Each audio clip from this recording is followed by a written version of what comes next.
All the things that you apply in business, they say that he has great instincts, but well on the streets, having great instincts can be the difference between life and death, not just losing a deal or incarceration, which is less than death, right? And being a person of high integrity, people want to deal with you in business, trust and honorable and a man of your word. All these things come to play in business world. I'm not condoning anything, any street activity. It's just the way it is. I think charity is very important, but as far as who we are and where we come from, it hasn't been our generation. We haven't acquired wealth to hand down and give the opportunities to like the next generation. So my goal is that the next generation can have a better start than I had. I won't have to start so far, where I come from. So we have to take care of our family first, as well as giving to charities. We have to give opportunities, because the difference between Bill Gates and homeboy Shah G from Bed-Stuy is Bill Gates had access to a computer at a time when no one had access to computers. Very important part of the conversation, because until those conversations are had on multiple levels, then we won't have this sort of understanding that at the end of the day, we both have the same fears, the same love. Who do you love? I love my mother. Who do you hate? I hate my father. He wants me to be just like him. I can't. He left me. We all have the same fears, loves, and, aspirations. I think what you do for a living is very important to the mindset, because, buying Marcy projects, in my opinion, doesn't fix the problem. We have to fix the thinking. Projects, in the beginning, it was like a stopover. Projects were built. Well, we know why they were really built, but they were built for low-income houses until you got enough money and you moved out and you moved to somewhere else. That's the origin of low-income housing, right? And then it became this thing of, I gotta rep my hood. I'm not leaving out of my hood. And I don't think anything is wrong with wanting better or making where you are better. I think it's more of the thinking of and the drive for us to want to do better than represent something that doesn't belong to us. Make it out and make it to ascend to these levels of success that, when someone goes, it's like, run, go as far as you can go, like, please, and everyone champions her. And it's a sense of it can be done. It's like, wow, she made it, maybe I can make it. Now there's a bunch of little black girls in neighborhoods like, I can make it. You got to realize what's behind it. It's really not anything personal. That's the ambition talking, because I don't know these guys. I hardly see them, and we don't cross paths for the most part. I don't know them. I know it's more a competitive thing. Like you're the guy in the way of the #1 spot, and I want it. That's it. It's just a competitive sport, and it comes with the job. I'm really just thinking out loud. I'm trying to avoid it. I've seen it happen before. I've seen all the pitfalls, and I'm playing with it. I'm playing this dance with this fame, and I know it's like playing with a drug. It's very deadly. If it gets you, it's gonna pull you in, and it takes you somewhere dark. And some people never come back from it. So I'm playing. I'm doing this very dangerous dance with this fame.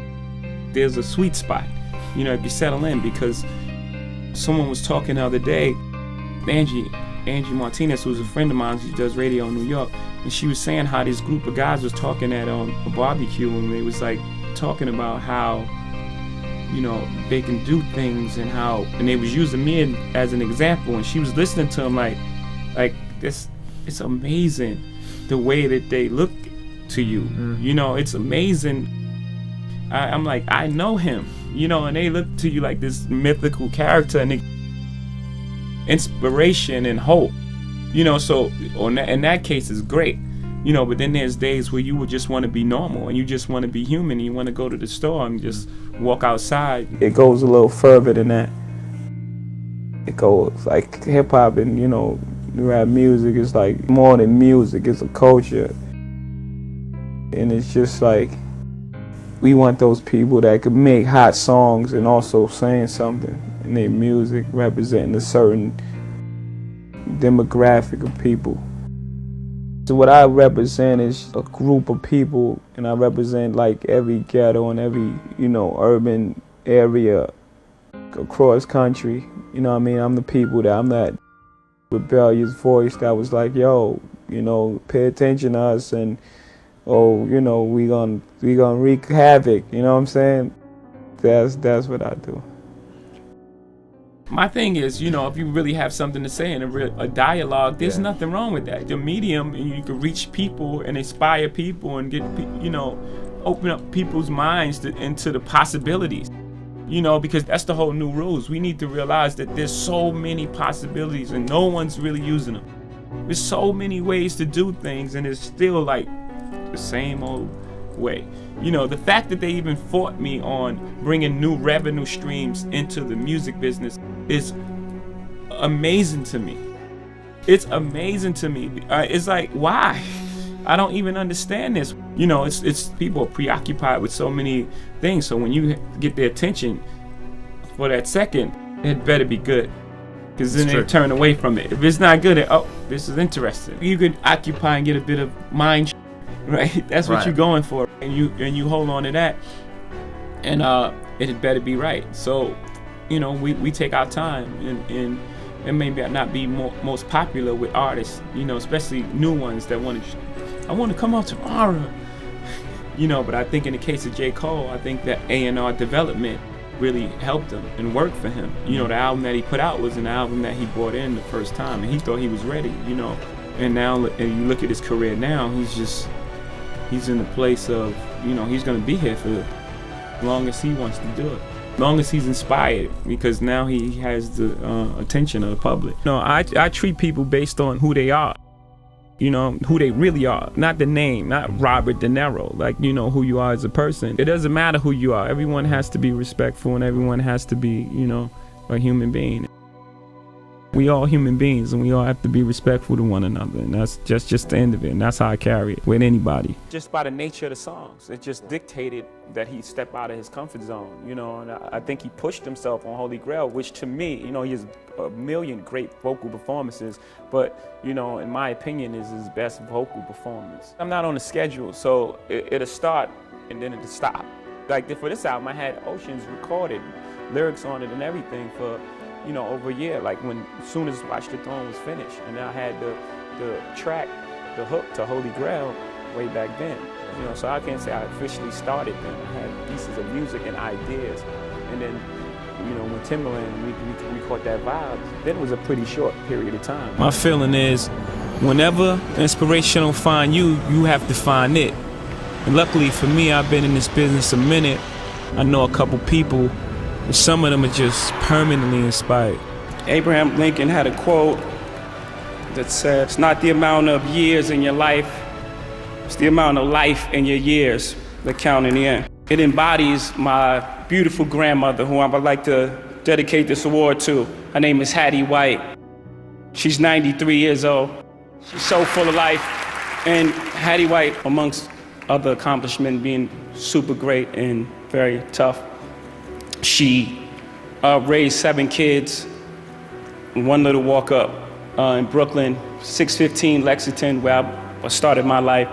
On top of that, her kids had kids, and we all was raised in the same house, one household. So I was speaking to her the other day. I asked her, I said, "How much money did you make?" And she made $20 a week. And she said, "No, but it was fine. You could do a lot with $20 in those days." And with that sort of attitude, that's where I grew up. That's how I grew up, with those, her and my mother, Gloria Carter. That in my household, what can I do? I grew up believing I could do anything, that I can accomplish anything because of those strong women in my house. Somebody told me the other day, no matter where you are, there you are.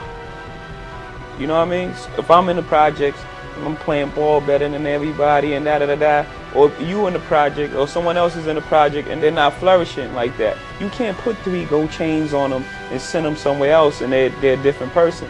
Because no matter where you are, there you are.